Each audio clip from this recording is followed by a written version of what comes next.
Alright, so yesterday I cleaned up the bolts.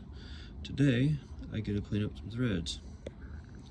There are 10 of these total, and this is my last one to do.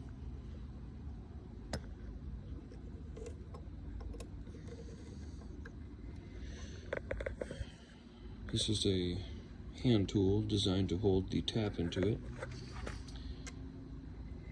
And this tap is for the M10 by 1.5. It works really well. It's relatively easy to turn. This is aluminum I'm going through, so I'm just cleaning up the threads.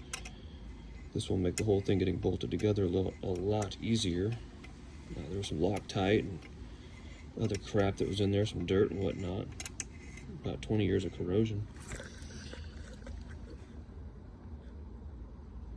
Let the camera focus right there real quick. It's kind of hard to get a good angle on this. But this is what it comes out looking like. And it is kind of gross.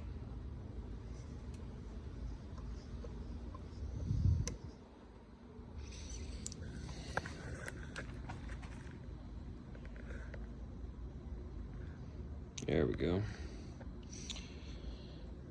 Right here we've got a, right here we've got a dowel pinhole, and then right here we've got the other one.